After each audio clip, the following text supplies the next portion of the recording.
everyone, and welcome to the Path 11 podcast. Today, we are going to be speaking with Zen Cryar DeBrücke. But before we get into the interview, again, just wanted to remind you all that we still have the pre-orders up for the Path Evolution that's going to be released in June, and we hope you head on over to get one of the first copies that comes out of our office here. And also want to thank you for continuing to listen to our podcast. Our stats are going up every day.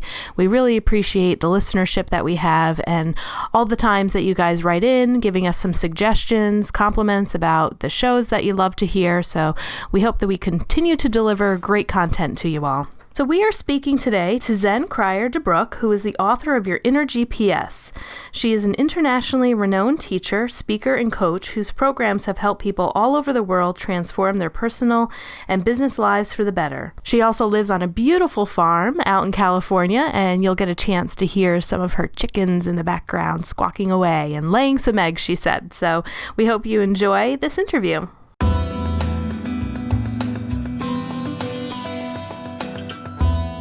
So we would like to welcome Zen to our show. Hi, Zen. Hi. So nice to have you. Thanks so much for having me. Yeah. I have a really funny story, actually. The day before we got the proposal for you to come onto the podcast, I was listening to a audio, I think it was a YouTube, of Abraham Hicks, which I find pretty funny because you also reference them in some of your work and a little bit of the differences that you have. But it was one of the YouTube. Now I've been listening to them for a couple of years. So it was a YouTube, but I had never heard of them referencing the inner guidance system or the inner GPS, they would say.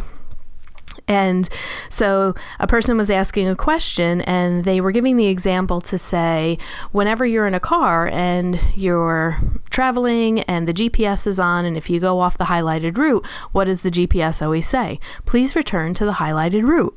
It doesn't say, oh, go ahead, you can keep going off and, make whatever turns you want, and it doesn't necessarily agree with you. So when I was going through some of your material, I saw that you also referenced how your work is a little bit different from Abraham Hicks. So I also wanted to talk about that too, because I just thought it was a funny synchronicity of how I was listening to the YouTube the day before your material came in for our podcast.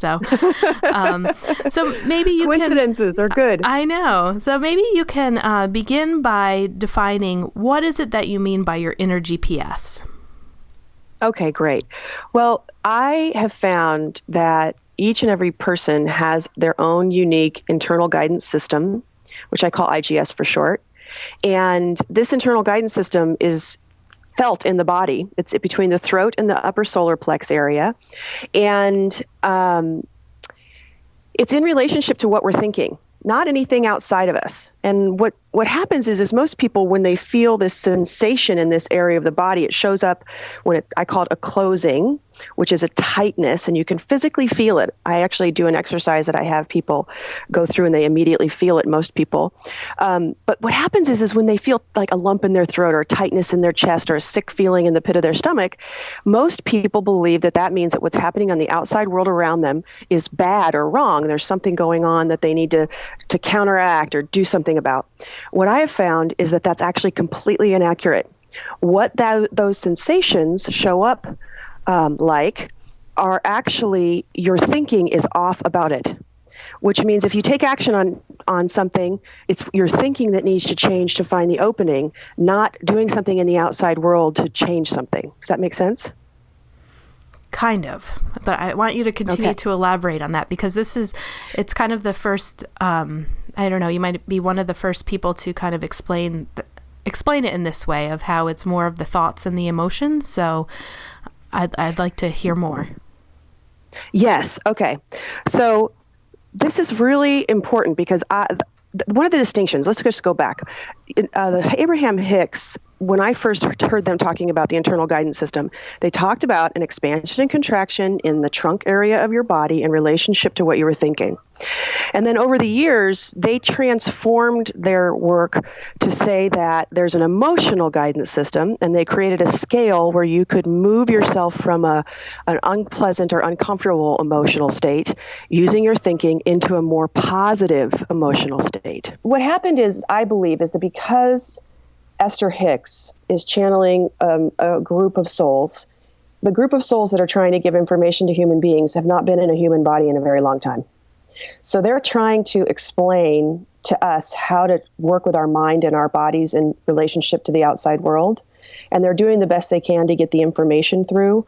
And they've been changing their methodology along the way to try and make it easier for humans to comprehend how to do this work with with deliberate creation and our body. So they found a way to make it easier, which is this emotional scale. What I found, and that's great, it's awesome work and all of that. But what I have found is that our internal guidance system and our emotions are completely two separate things. Our internal guidance system is connected to a divine source that's giving us unique personal information about the path that we are on in any moment and how our thoughts are relating to the outside world.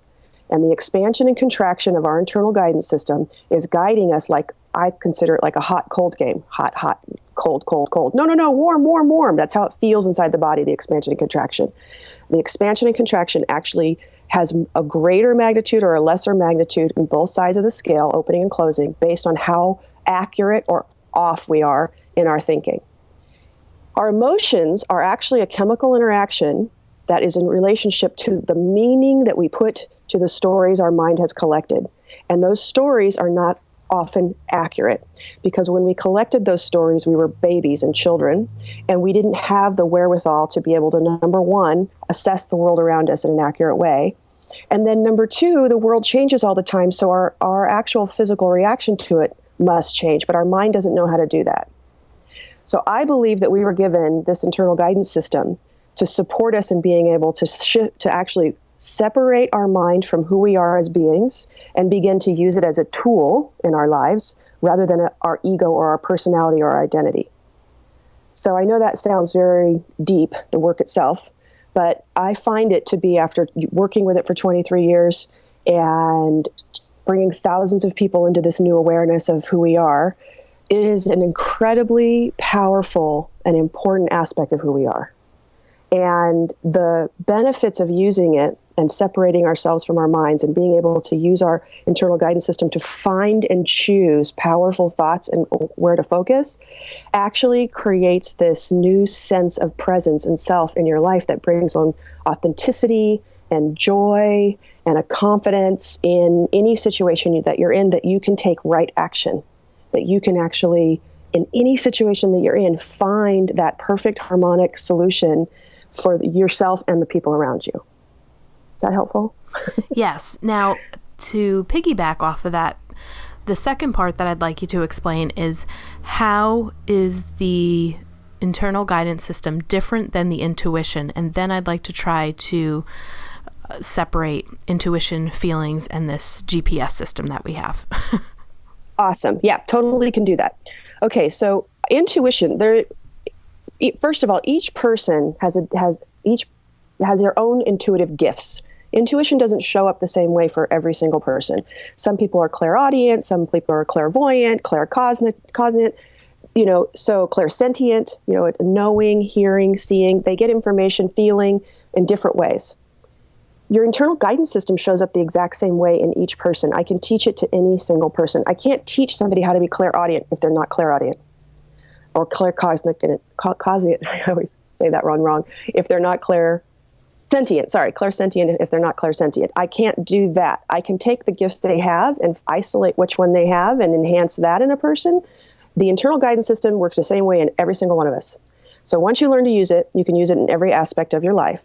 And you can even use it in relationship to your intuitive gift, because what happens when an intuitive gift comes through, the information comes through to us, our mind immediately tries to make meaning out of it and creates a story. And very often the story it wraps around the bit of information that we just received is inaccurate because it's coming from us. So you can actually say, okay, I got this information. Let's say I need to tell Aunt Sarah to watch out next Friday because I just had a dream about her getting in a car accident on Friday. So, and then she dies, and then my mind goes on to her. She dies and she's in the hospital and everything's awful, right? Well, you can be able to say, okay, wait, I just got this information. Which part of it? Is this accurate? Open, closed. Okay, I'm open. Yes, that information.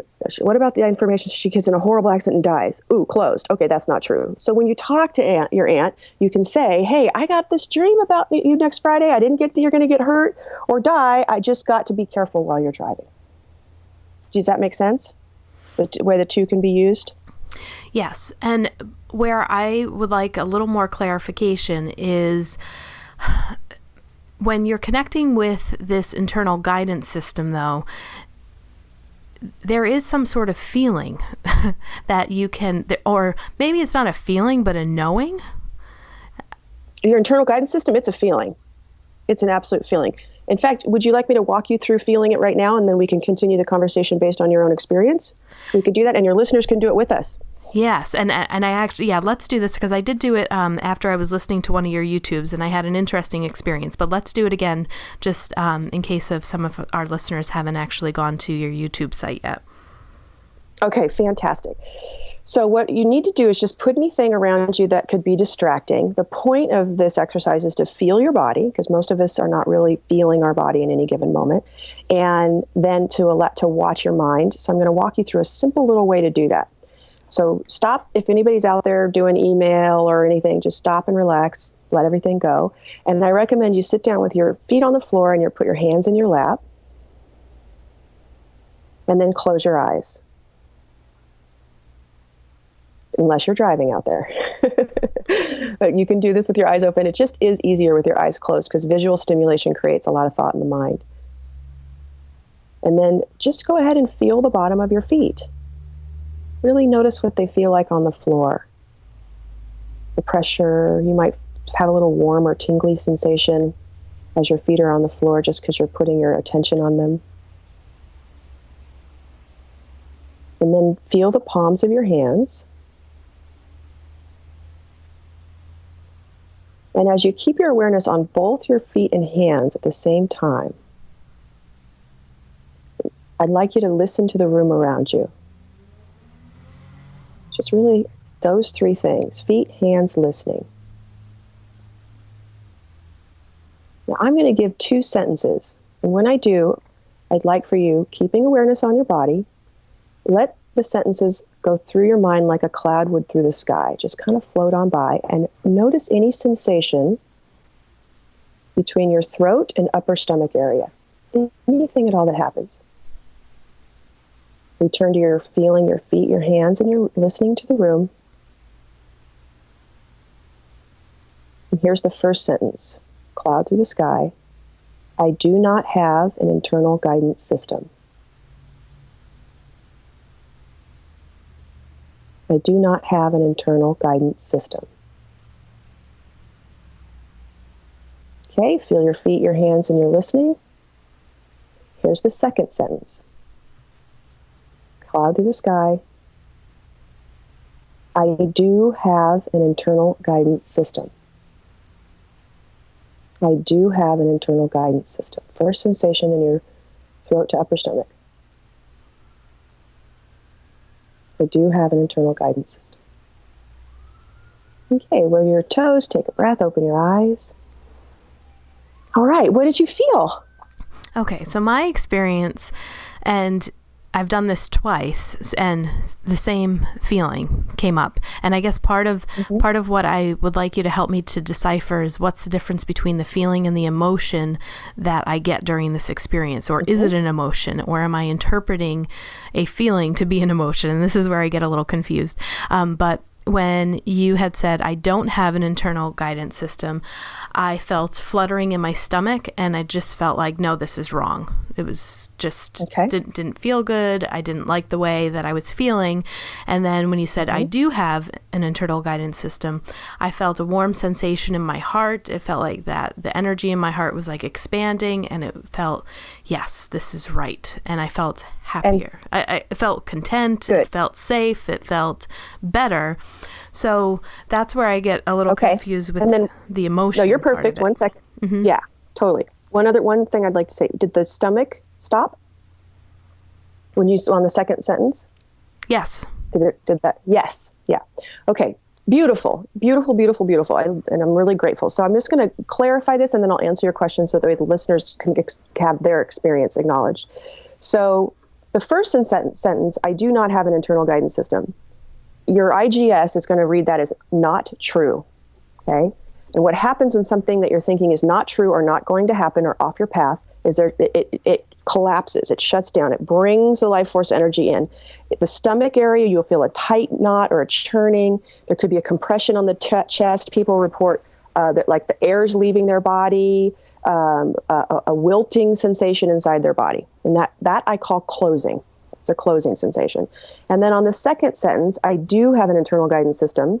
That is a true sentence. So when something is true on your path or going to happen, there's an expansion, there's a warming. The tightness in the tummy, upper solar plexus, the chest, or the throat, all evaporate, and you get an expansion, like you can be breathed more. That I call opening and closing. There's also a neutral sensation where you don't feel anything at all. It is also guidance. This works like a compass. So there's open, closed, neutral, and all throughout your day, your internal guidance system is expanding and contracting based on where your thoughts are leading you and whether it's right for you, true, accurate, going to happen, or not.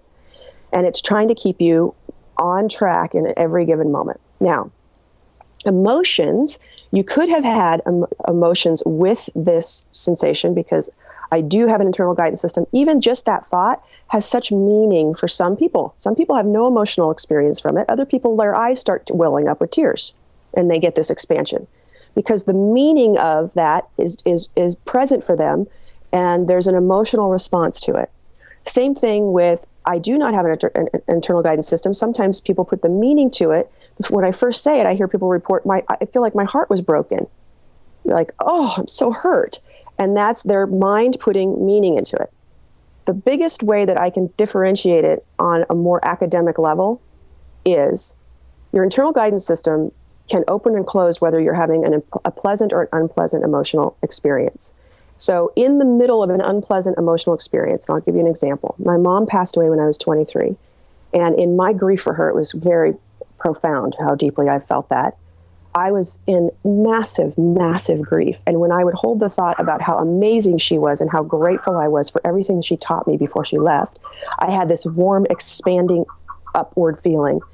But whenever I would think, oh gosh, what about me? Who's going to help me raise my kids? Who's going to be there when I graduate from college and I get married? My body would collapse inward. And I noticed this before I even knew what the internal guidance system was. There was this deep, anguishing, pushing down and collapsing constriction. And I was laying on the floor, really, literally, like wailing like an animal 2 days after her passing. And I could feel this shift. And I remember thinking, I'm not going to have those thoughts of self-pity and pain. I can't even possibly take that extra layer of tension in my body. And I just kept honoring her. And I kept in that place.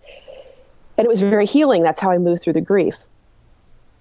We have emotional experiences that when you get them started, it's almost like a drug because of the biochemical interaction that's floating in from the chemicals in the brain through the body. It's like a drug. It's like drinking alcohol or taking a medication, and you can't just stop when it's in there. You have to wait for it to go away. So your IGS, though, can switch in the moment. There is no residue left from the experience of your IGS. And as people study this, it's reported, it's one of the moments, aha moments, that everyone that works with me emails me about usually is, oh my gosh, it happened today. I was totally having an unpleasant emotion, but I was open. What does that mean? Well, that means that emotion is valid. It's accurate. And the other way, I was feeling on top of the world. I met this new person and I felt like there was going to be this great relationship, but I was totally closed inside. Every time I thought about how I'm so excited, this could be the one, and I was closed. But my body was in like this lust moment of love. And I said, yeah, that means a person, even though being in a relationship is right for you, that's not the person. That's what your IGS is saying. You're putting a whole bunch of stuff into this that's not true and not accurate and not something you should be focusing on. So they're two very separate systems within the body, and they're both important. Our emotions are very important too. So you can use your internal guidance system to validate what are authentic emotions for you in any situation, which is a huge topic in itself we could talk about, but okay. So, and then intuition, like I said, is it's data that's coming in. It's wisdom information that's coming in through one or two extrasensory perceptive elements that each of us all have that. Whether we develop them or not is the question. But moving in and out of that experience and getting that information is a third set of data points that we have in order to support us in living our lives. They're 3 separate systems. Great. That's very helpful. Thank you. Sure. It kind of reminds me of the work, and I don't know if you would agree, but what's coming to mind is the work of Eckhart Tolle, or Tolle, however he pronounces his last name, where I remember reading his book, A New Earth, and he explained that every situation is neutral, but it's the emotions that we bring to the situation. And, a lot of his teachings is about a little bit of what you were doing in the beginning of the meditation, of kind of feeling that awareness and feeling that part of you that is in the feet or vibrating within the hands, and to notice that you are, more than the physical body, but also trying to teach you about what this inner awareness is and not getting so wrapped up in the emotional self when it comes to situations in life. Yes, it is very similar. I was really pleased. I love his book, but I also think it's so academic and hard to hang on to in a lot of ways. Like, you can read a page, get it, and then walk away and come back and go, I need to read that again. What did I just get? So all throughout the book you have these, yes, but you can't, I haven't found a way to hang on to it. The other thing that's different is he's probably more enlightened than me. I don't know, but I don't believe the emotions are wrong, bad. I think they're incredibly important, and they're a part of our human experience, and we're supposed to have them. The key is that a lot of things get programmed when we're young into us. And part of them is we watch how somebody reacts to something, and then we take on, that's how we react, because our methodology to learn is mirroring.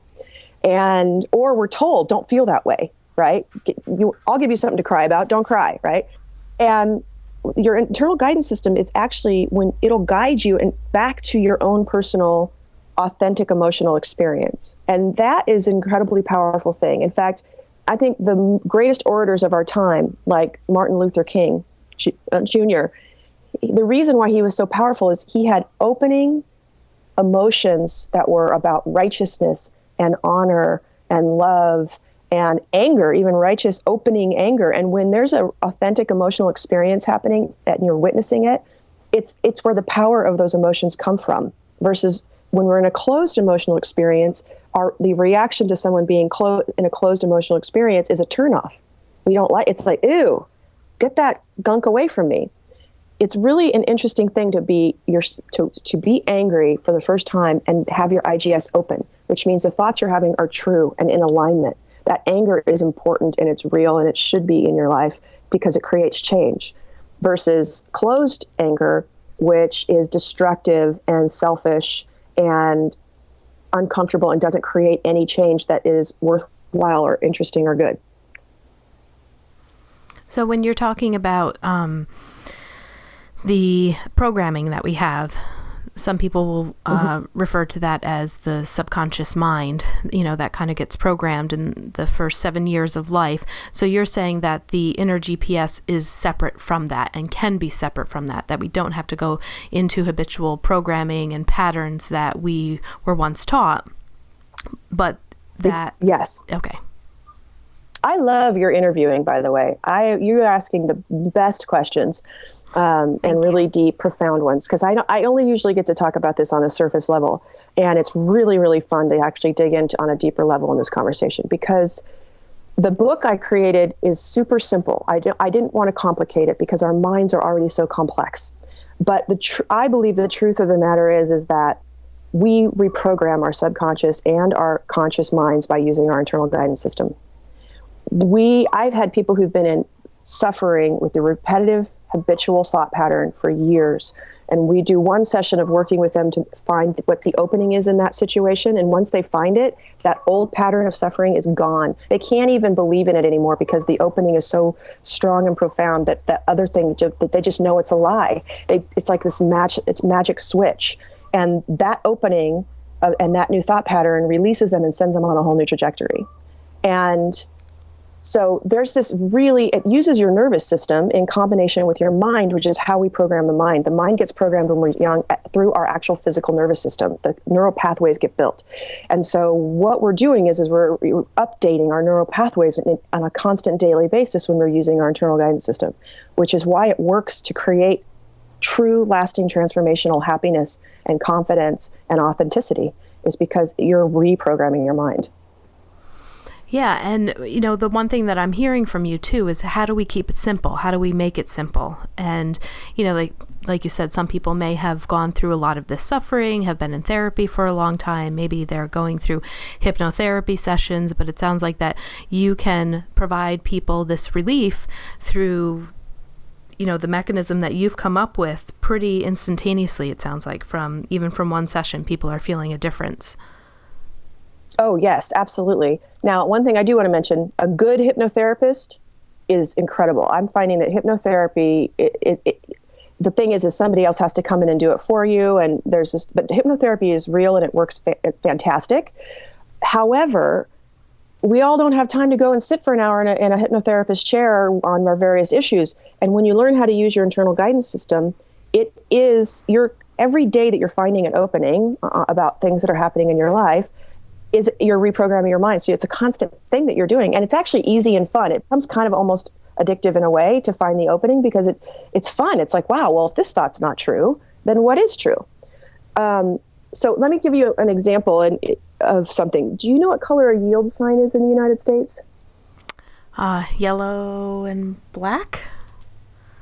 Okay, so... No, red and white. Hold on. There you go. Red and white. So most people say yellow and black first because there's a picture that comes to their mind of a yellow and black yield sign. The yellow and black yield sign was changed in 1971, and by 1974, all the yield signs were red and white. There hasn't been a single one out there. I've had people swear they're going to go take a picture of one in their neighborhood and they can't find it because it doesn't exist. It was outlawed, basically. And the interesting thing is that to this day, I mean, my gosh, this is a long time later, the yellow and black yield sign still exists in our minds. And this is the funny part. I was watching Sesame Street. I have a picture of it. I took a picture of the television. My son was watching Sesame Street, and they were doing a thing about stop and yield. And the yield sign they used was not red and white. This is brand new Sesame Street. Was not red and white. It was black and yellow, because the creators of Sesame Street, when they think of a yield sign, they think of the yellow and black one. And that's just the reason why I bring this up is that is a perfect example of how we get things in our mind that we don't even realize that we need to question.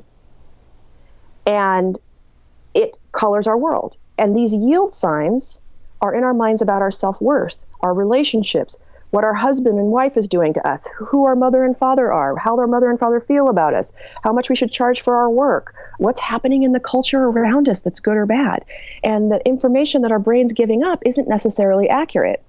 So this reprogramming I'm talking about is a real-time updating of the operating system of our minds, and it's leading us into our purpose and our path. Yeah, and that's a great lead-in, too, about people finding their purpose and their path through this work. Maybe you might like to give a couple of stories of people that you've worked with and how you've seen maybe tremendous growth, or how people can use this work to find that purpose and that passion. Awesome. That's great. So what I have found is that our deepest heart's desire is our purpose. And we have lots of desires in us that we don't even acknowledge or pay attention to or focus on. I mean, we have the desire for our children to be happy, but we don't really focus on it. We focus on how they're not happy or what's going wrong, And like, for instance, I had one client, he was an attorney, and he came to me and I do manifestation. The whole thing came about in my life with following this work is I was learning to manifest my world around me. And this internal guidance system, it's helping you do that. When you're in alignment and you're open with your thoughts, it's like getting a divine purchase order to what you're thinking. So he came to me and he said, I want to create getting married and having a house in Marin. I've been for years looking for the right woman and I can't seem to attract her. And I said, okay, so tell me about her. And so he's talking and tell me about the house. There's no opening happening at all. It's very neutral. And I said, are you sure this is what you want? Because I'm not getting that you're open. You're not, the energy, the expanded energy that creates in the world around us is not coming through you right now. There's something off. No. So we went session after session. I was like, this is not right. So finally one session, we're sitting there and he's super excited. I'm like, why are you? He's all fired up. I said, what's going on? You're all excited. He goes, I just got back from an art festival and it was so incredible. And he's telling me all about the art and how he really wants to be an artist and he'd love to paint. And he's always dreamt of going to Paris. And I said, there's what you're supposed to be creating. He goes, I can't do that. And I said, why not? He says, I'm an attorney. My dad was an attorney. He became a judge. My grandfather was an attorney. He became a judge. I'm an attorney. I'm going to become a judge. And I said, but that's not your life's purpose or path. He says, it doesn't matter. It's just not what you do. I was raised to be an attorney. So over the course of time, we got him to follow his dream. He stopped his law practice and took a break and went to Paris to paint. And his parents were really upset and frustrated with him.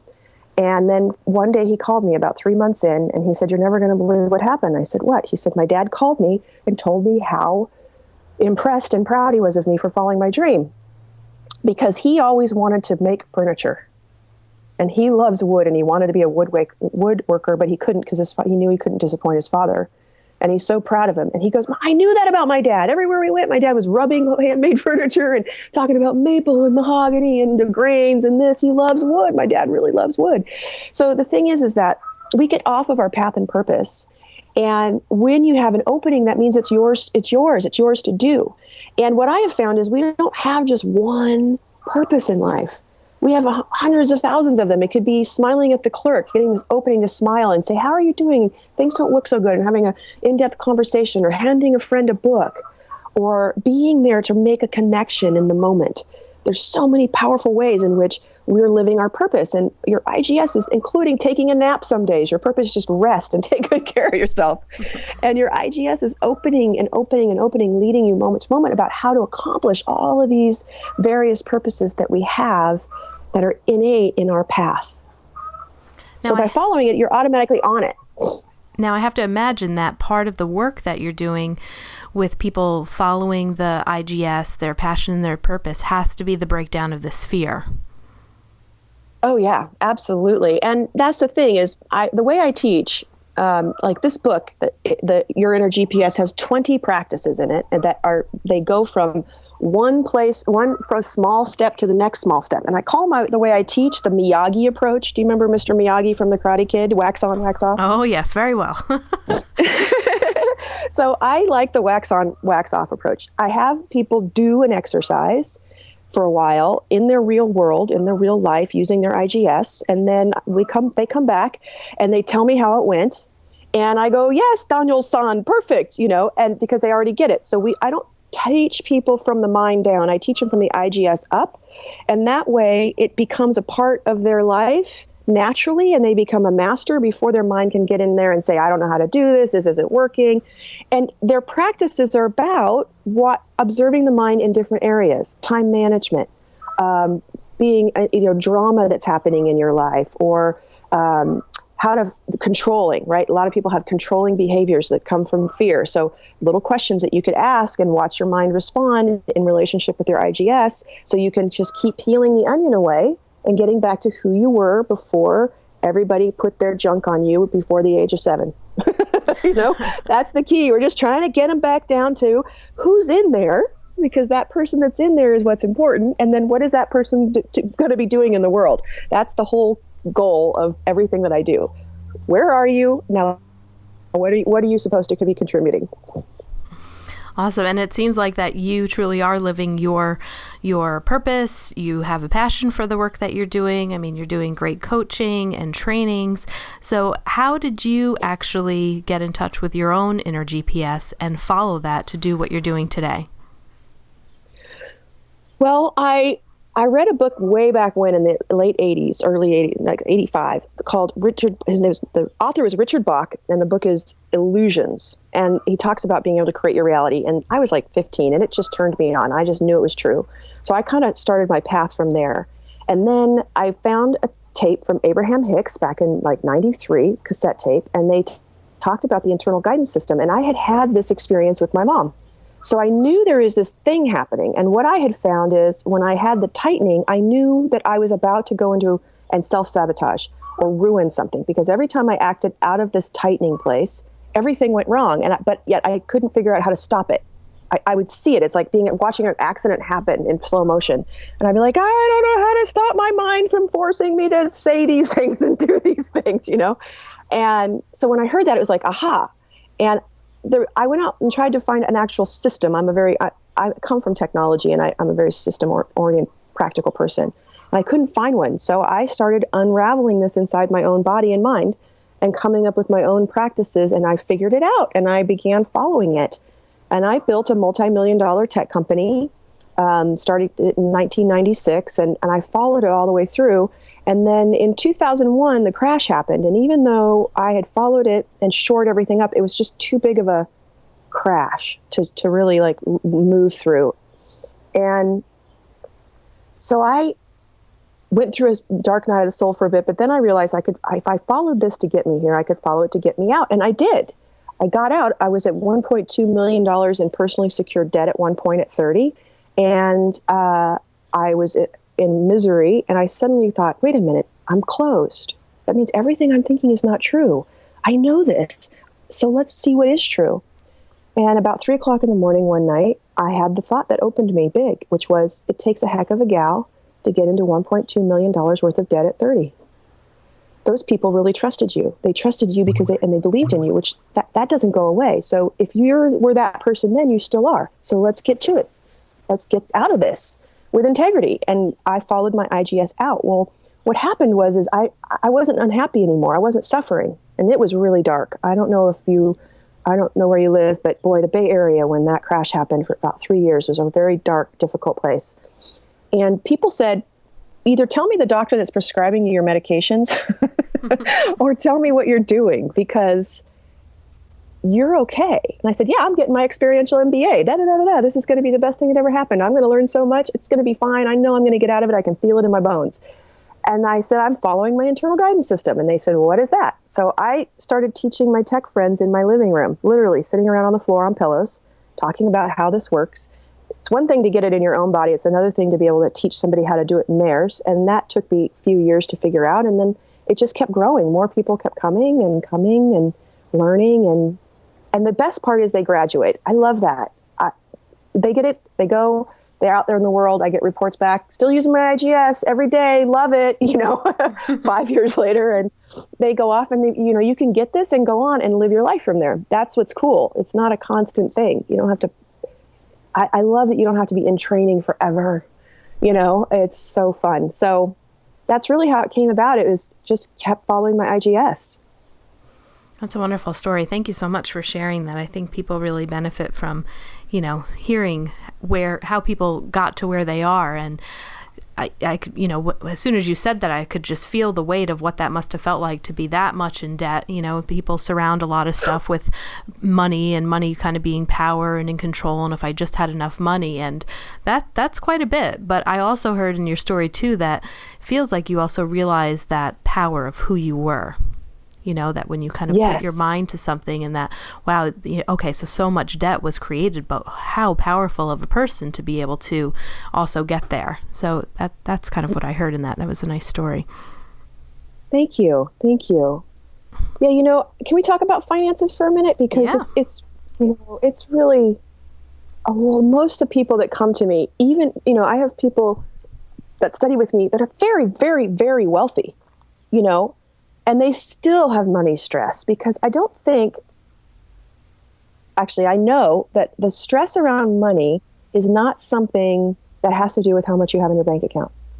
Once again, and I hate harping on this 0 to 7 years of age story, and I don't blame parents at all or anything. It's not about that. It's just in watching how our parents managed money, we take on their fears and stress.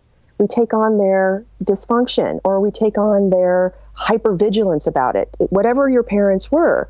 And so that's one of those things that can be released. And I know in my life, because I'm a manifestress, that's what I do, is I manifest. Money comes and goes because it's not about money, it's about what I want to create. So I want to create something, and the money shows up for it, and we create it, and then, then the money's gone. But I know that when I have a new desire, because it all has to come from desire, and I'm following my IGS, then the money comes, and and it's created, and it just keeps going on and on like that. And there are moments in my life where I still have that, oh my gosh, where's the money coming from? Because my mom had that. My dad had a one payment a month, and by the end of the month, it was tight, and my mom would start freaking out. And what I've learned is it was closing to her, but we didn't have this technology. And what I've learned is that mind habit happens, but now I can't buy into it. Oh my gosh, where's the next money coming from? Oh, I'm closed. There's money coming. Yeah, there's money coming. And literally, something will happen. A client will pop in, or my new course launches and 40 people sign up, or, it's just one of these things where I don't go through that 5 or 6 days of pain and suffering around and fear around, oh my God, what's going to happen? Because it's just a thought that came from my mom's patterning that doesn't apply to me. And it's one of the big things that I work on in the courses and in the work that I do with coaching clients, because you can realize everybody has their stress themes that are repetitive over and over and over again. The same thing, conversations for 40 years happened with people. And those themes, it's really important to recognize the ones that are closing and then say, that's not true, and just let it go. Because the mind's still going to bring it up like a software system. That's not the point. The point is, oh, there it is again. Thank you, mind, for being worried about my safety. Thank you, mind, for being worried about my survival. Thank you, mind, for being worried about me being loved. It's all good. I'm open that I am loved. I'm open that everything's fine. I'm open I'm going to survive. Yep. Okay. And it just evaporates. It doesn't hijack you into a moments of suffering and deep pain and worry that create all kinds of other chaos in our world. Yes. Thank you for touching upon that, because I think that will resonate with a lot of people about finances. And, aside from your book, as you were talking about, you are teaching in the world too. So would you like to let people know what trainings you have in association with learning about this? Yes, thank you. I do online training and live training. I use the Miyagi approach in everything I do. So it's this beautiful somatic way that I teach. I have a course for people. It's called Revitalize Your Life. And it's for people that are in this deep stress and they're really wanting to start with a quick hit 7-module. Let's get you out of the stress, fear, worry, anxiety, overwhelm space and into knowing your themes and releasing them. And then I have another course, which is Magnetize Your Life, because some people don't have the stress. Their parents didn't give it to them because they didn't just have that, right? So they're ready to say, okay, I want to unleash my desires. I want to know my purpose in my path. And I want to powerfully be able to work with the energy in my body, because I believe that manifestation, now after all these years of studying it, what it's really about is being a spiritual practice. That the world around us is a mirror, and the law of attraction's intention is not to necessarily get out there in the world and do something, or get something. The law of attraction is bringing to us a reflection of what our soul is. Whether someone's mean to us, or angry, or we don't have enough money, or we can't find the love of our lives, all of that's a reflection of a choice that we're being asked to make about our soul. And when you begin to look at it and like, oh, wow, where am I that angry and rude? Ooh, I did that the other day to the PG&E office, telephone operator. Okay, I don't want to do that anymore. I don't like how it feels when it's done to me, so I'm going to shift that and begin working on it. And as you shift it, what happens is all the other beautiful desires just naturally are able to get in. So that is Magnetize Your Life. I teach people the intricacies of being able to witness the world around them as a spiritual practice and shift it. And then last but not least, I have the Spirit-Led program. And that's a 1-year program online. People from all over the world are in it. And it teaches you how to go from learning how to feel your IGS like we did today to living as a practice every day from that space. That's just how you do life, and your mind is a tool, and you are a being living in this new realm. And so those are my 3 courses. And the doorway in is the book, Your Inner GPS, and those 20 practices that work great. So it depends on what people need, and they can find me on our website, zeninamoment.com. All those courses are there, and they can email me, and we can find out where they should start. Wonderful. What's right for them. Great, thank you. And we love hearing your chickens in the background. So I have to ask, how many do you have? And do you live on a farm? And what's going on there? This is one of I'm kind of unusual. Years ago, I knew exactly what I wanted. I live in the Santa Cruz Mountains. I have 10 acres with my husband and my 2-year-old son. And I live in 3 beautiful yurts. Most people don't know what yurts are, but they're gorgeous, beautiful, very luxurious yurts that are linked together, and it's a 1,500 square foot home. And we have 3 cats and a dog and 5 chickens and a pond with frogs and turtles and fish.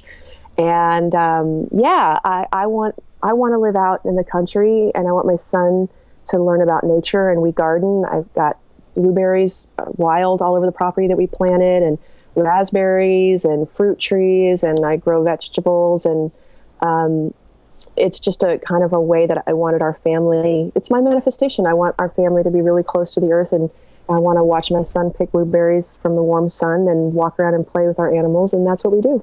Oh, it sounds beautiful. Thank you. Yeah, and I have one last question, which has nothing to do about any of this, but I'm just curious. What's the story behind your name with Zen? Oh, wow. That's a big one. I'm just checking with my IGS to see if my name was Jennifer. And when I was a little girl, I used to sit on a stool in front of the bathroom mirror and look at myself. My mom used to laugh and go, Jennifer, Jennifer. And I tried to say my name in a way that would connect. And I would look at all the other Jennifers in the world. There were a lot. I was born in 1970 and never, ever connected with that. And the other part of this is from the time I was born, I had this conversation with God. I thought everybody did until I got to be 13, and I was told that's not what's happening for everyone, but simple conversations, just really, I'd ask questions. What about this, God? What about that, God? And one day, when I was 21, God said, your name's going to change. And I was really upset about that because I had been raised in Marin County, and a lot of my friends had taken on stupid hippie names and were, really worshiping the 60s. Not that that's wrong, but I just thought it was dumb to change your name to Sunbeam or, River Song. I'm like, your mom named John, why River Song, And I had this judgment about it. I was actually really pretty kind of pissed off when I heard it. I'm not changing my name. And God said, no, I need you to change your name. And then so we went through this whole rigmarole, and I was trying to help him looking for different names. What about Crystal? What about Sarah? Right. One day I was on the beach in a meditation in Kauai, and with a couple friends that we had met there.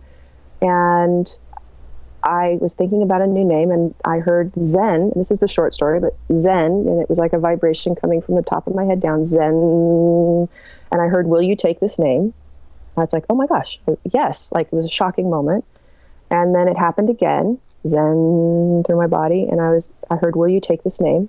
I got all solemn and sacred and okay, I must have not said it right the first time when I said yes. Okay. Yes, kind of thing. And then the third time it happened, and Zen went through my body, and I heard, will you take this name? And I went, I said yes out loud. really snotty and pissed off that I wasn't being listened to. And I heard it was so. And the interesting thing was I walked back and I said, my name's going to be Zen, because I had been telling them about the fact that my name was going to change. One of the people we met was Light, who had changed his name. And I was like, yeah, I'm supposed to change my name. So Light says, wow, let me get out my frankincense and myrrh and christen you. So he did. He brought out frankincense and myrrh and he christened me Zen. And that was how my name got established. And I found out later that in many traditions, which I had no idea, you're asked to take a new name 3 times in order for it to become real. And it was the hardest thing, I think, besides learning Mandarin Chinese, which I'm still not very good at, that I ever did, because I had all this judgment and I had all this embarrassment, and I had to go out and tell people. I lied at some points, saying, not really lying, but they'd say, is that your real name? I'd be like, well, I was born in Marin County in the 70s. And they're like, oh, but I didn't answer their question. I didn't really lie. And so it was this big evolution for me. And it's still sometimes part of, my ego goes, what are they going to think? They're going to judge me. And I close. I'm like, okay, they're not going to judge me. This is what's right for me. And I open and I just keep moving forward. But the good thing from it is people remember me, which is nice, or they know that they've met me. I've had people from around the world saying, I met somebody in Switzerland that knows you. And we were talking and they said, my friend Zen says, and I'm like, wow, I know her, So it's been an interesting thing. I think there's a deep purpose to it, and there's a resonance. Okay. Thanks for asking. Yeah. Well, my inner GPS was saying, what about that name? So I'm glad your inner GPS said, yes, I will tell the story. So thank you. Yeah, thank you for sharing. Path 11 mean? Path 11? Yeah. Oh, that's a long story too. But Okay. you know, part of the project for the path was really honoring our path and our spiritual path and the path that we were on. And you know, Michael was on a pretty deep spiritual path after having lost many people in over a year. I think it was like over 12 people. And one of the common things that we noticed between the two of us was the number 11 kept coming up. I was born at 111. We lived 11 miles away from each other. His numerology number is 11, and so you know we're always getting the clock thing before we knew anything about 1111, 111, what's this? And so 11 had a pretty significant theme just running through the project every time we would work on it together, and just different stories that we had in our lives, and we're both just trying to follow our own path. So that's the way that came about. I love that. Thanks for taking the time to tell me that. It's great. Yeah. 11's a very powerful number. Yes. Yes, it is. So, well, this was a wonderful interview. Thank you so much, Zen. And, you know, I'm sure our listeners are going to enjoy it as well. And just one more time, Zen's website is zeninamoment.com. So thanks so much for being here with us today. And the book is in Your Inner GPS. Just so you know, and you can find it at Amazon or in bookstores. But Your Inner GPS is a great place to start. Awesome. Thank you. Thank you. If you'd like more information about our films or to purchase our DVDs, you can head on over to our website at thepathseries.com. They're also available to purchase on Amazon.com. Our films are also streaming online at Vimeo.com, GaiamTV.com, and iTunes. If you have a show suggestion or would like us to interview someone specifically, please feel free to shoot us an email at info@thepathseries.com or send us a tweet at thepathseries. Please rate and review us in iTunes and subscribe. We hope you enjoyed the show.